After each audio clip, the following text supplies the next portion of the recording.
Hello दोस्तों, क्या हाल चाल है। अगर आप एक मॉनिटर लेने की सोच रहे हैं तो ये वीडियो बिल्कुल आपके लिए। अब बाजार में बहुत सारे ऑप्शंस अवेलेबल हैं और इतने ज्यादा क्राइटेरिया होते हैं एक परफेक्ट मॉनिटर चुनने के लिए, तो आपको अपने बजट और यूजेज के हिसाब से कौन सा बेस्ट मॉनिटर आपके लिए सही रहेगा ये कैसे पता करोगे। पता चलेगा इसी वीडियो में, तो इस वीडियो को एंड तक देखिएगा। वीडियो पसंद आएगी तो लाइक शेयर एंड सब्सक्राइब करना मत भूलिएगा, और अगर कोई कंफ्यूजन होगी तो कॉमेंट में लिख के बता दीजिएगा, मैं उसका आंसर करूंगा। तो चलिए वीडियो की शुरुआत करते हैं।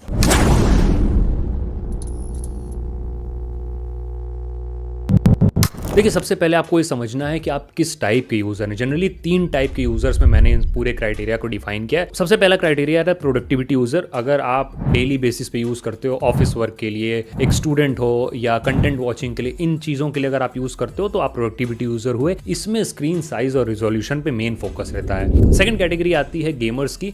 तो अगर आप गेमिंग करते हो प्रो लेवल, या अगर स्टार्ट जस्ट किया तो आप इस कैटेगरी में आते हो। इसमें फोकस जो है वो रिस्पॉन्स रेट पे होता है, low response time, high refresh rate. Third category हमारी क्रिएटिव यूजर्स की, क्रिएटिव प्रोफेशनल की। मतलब अगर आप कोई क्रिएटिव काम करते हो, जैसे फोटो एडिटिंग वगैरह, वीडियो एडिटिंग, ग्राफिक डिजाइनर हो या एनिमेटर हो, तो आप इस कैटेगरी में फॉल करते हो। इसमें कलर एक्यूरेसी पे मेन फोकस होता है। तो सबसे पहले आप इनमें से कोई एक क्राइटेरिया चुन लीजिए कि आप किस कैटेगरी में फॉल करते हो। इसके बाद मैं एक एक करके बताता हूं कि किन चीजों का आपको ध्यान रखना चाहिए एक मॉनिटर लेते वक्त। देखिए, मॉनिटर का, किसी भी मॉनिटर का सबसे इंपॉर्टेंट पार्ट होता है पैनल। अब बेसिकली देखिए, मार्केट में 4 तरह के ही पैनल आते हैं: IPS panel, TA panel, VN panel and OLED panel. अब फटाफट बता देता हूं कि आपको कौन सा पैनल किस लिए होता है।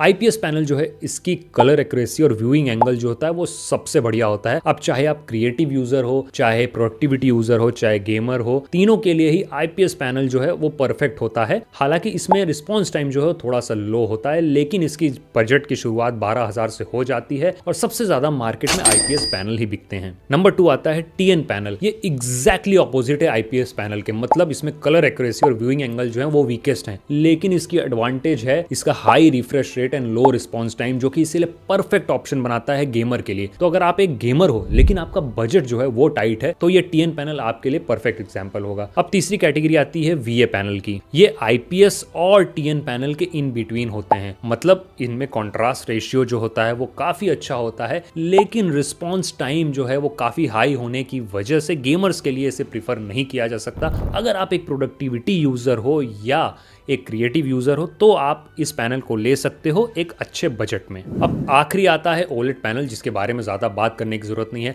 फिर वो चाहे कलर एक्यूरेसी हो, रिफ्रेश रेट हो, सब चीज में ये आला दर्जे की परफॉर्मेंस देता है और प्राइस भी इसकी आला दर्जे की ही होती है। तो बजट अगर आपके लिए कॉन्स्टेंट नहीं है तो चाहे आप प्रोडक्टिविटी हो, चाहे गेमर हो, चाहे क्रिएटिव हो, आंख बंद करके आप ओलेड पैनल ले सकते हो। देखिए, इसके अलावा बहुत सारे फैक्टर्स होते हैं जो कि आपको लेते वक्त मॉनिटर ध्यान रखने चाहिए। इसमें सबसे इंपॉर्टेंट होता है कलर, क्योंकि कलर के बिना विजुअल्स कुछ भी नहीं है। कलर एक्यूरेसी होता क्या है, जो ओरिजिनल में आपकी पिक्चर है, जो ओरिजिनल में विजुअल है, उसको कितना हद तक आपकी स्क्रीन मिला सकती है, वही आपकी कलर एक्यूरेसी को डिफाइन करता है। अब इसमें आता है कलर डेप्थ, जो कि सबसे इंपॉर्टेंट फैक्टर होता है, कितनी गहराई, कितने कलर डेप्थ दे सकता है। इसमें 2 ही ऑप्शन आते हैं, 8 बिट एंड 10 बिट। 8 बिट मतलब हुआ 16 मिलियन कलर डिस्प्ले कर सकती है आपकी स्क्रीन, एंड 10 बिट मतलब हुआ 1 बिलियन कलर डिस्प्ले कर सकती है। तो अगर आप एक क्रिएटिव यूजर हो तो आपके लिए बहुत जरूरी है कि ज्यादा कलर्स हो, तो उसके केस में आपको 10 बिट लेना चाहिए। प्रोडक्टिविटी यूजर्स और गेमर जो है वो 8 बिट को भी ले सकते हैं। लेकिन अगर आपका बजट टाइट है तो आपके लिए एक एग्जांपल है, आपके लिए एक और ऑप्शन है, 8 बिट प्लस एफआरसी मॉनिटर भी ले सकते हो अगर आप क्रिएटिव यूजर हो और बजट टाइट है आपका। अब सेकंड पॉइंट आता है colour gamut. Colour gamut actually define करता है कि आपके मॉनिटर की कलर रेंज क्या है। अब जैसे पिंक में भी बहुत सारे शेड होते हैं, ग्रे के, ब्लैक के, बहुत सारे शेड्स आते हैं, तो कितनी वैरायटी को ये दिखा सकता है। जनरली आप देखोगे परसेंट फॉर्म में NTSC, SRGB, इस तरह की टर्म्स दी रहती हैं विद अ परसेंटेज। तो अगर आप एक क्रिएटिव यूजर हो, क्रिएटिव यूजर के लिए कलर एक्यूरेसी सबसे ज्यादा मायने रखती है, तो आपको 95% वाला SRGB मॉनिटर लेना चाहिए। लेकिन अगर आप प्रोडक्टिविटी और गेमर हो तो 90 to 100% के बीच कुछ भी आप ले सकते हो, डिपेंडिंग अपॉन योर बजट। अब नेक्स्ट आता है कॉन्ट्रास्ट रेशियो, जो जनरली आप अपने टीवी वगैरह में भी देखते हो कि बहुत ही कॉमन टर्म है, डिफाइन करता है ब्लैक और व्हाइट के लेवल को। तो एडवांटेज ये हायर कॉन्ट्रास्ट रेशियो में डार्क सीन्स जो हैं वो काफ़ी अच्छे लगते हैं।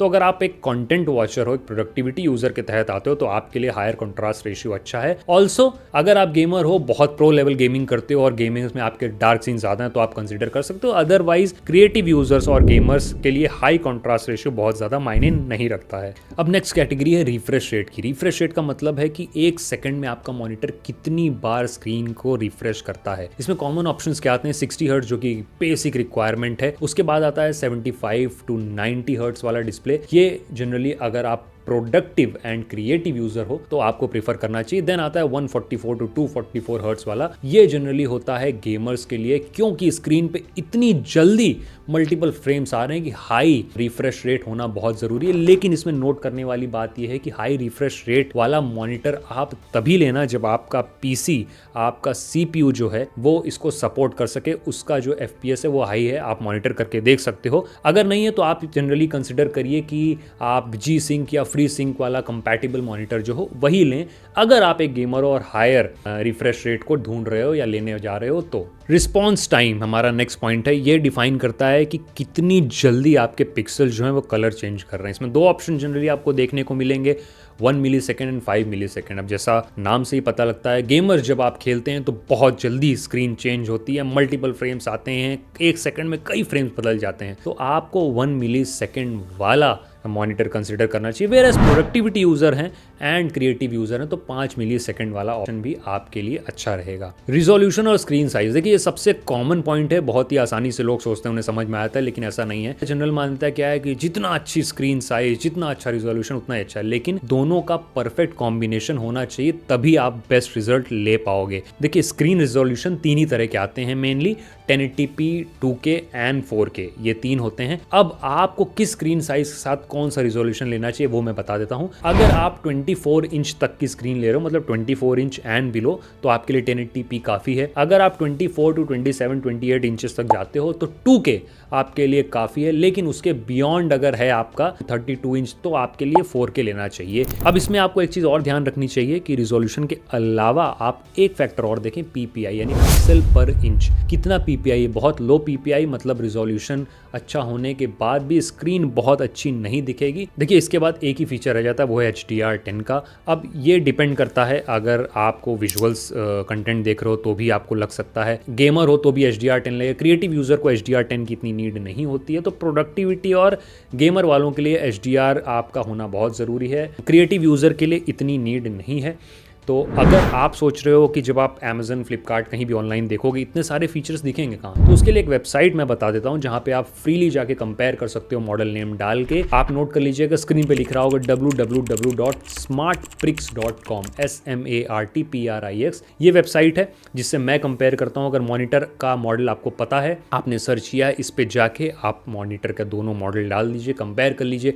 जितने क्राइटेरिया अभी हमने बात की है, सारे क्राइटेरिया इस वेबसाइट पे आपको मिल जाएंगे और आपके लिए कंपैरिजन करना जो है वो बहुत ही ज्यादा आसान हो जाएगा। देखिए ये तो पूरी गाइड थी आपकी, जो मैंने आपको बहुत ही आसान शब्दों में बताने का ट्राई किया। इसके बाद भी अगर आपके पास कोई क्वेश्चन है तो आप हमें ईमेल कर सकते हो, या comment section is the best place to answer, तो सो दैट आपके जैसा किसी और के भी क्वेश्चन हो तो वो भी आंसर हो सके। मैं ट्राई करूंगा कि आपको कमेंट सेक्शन में आपके क्वेश्चंस के आंसर दे दूं। कोशिश करूंगा मैं कि मैं डिस्क्रिप्शन में कुछ मॉनिटर जो बेस्ट मुझे लगते हैं उनका लिंक भी दे दूं, ताकि आप जाके उन लिंक के थ्रू उनको खरीद सकें। पर मैं बोलूँगा कि अगर ऑफलाइन मार्केट में आपके पास कोई अच्छी शॉप है तो वहाँ जाके सामने से देखिए, कलर में डिफरेंस देखिए, ब्रांड्स में डिफरेंस देखिए, उस तरह से आप बेटर जज कर पाएंगे। तो अपना ध्यान रखिएगा, सावधान रहिए, सतर्क रहिए, इजी इलेक्ट्रॉनिक्स को देखते रहिए। चैनल सब्सक्राइब नहीं किया है तो सब्सक्राइब करते करते जाइएगा और लाइक और शेयर करना मत भूलिएगा।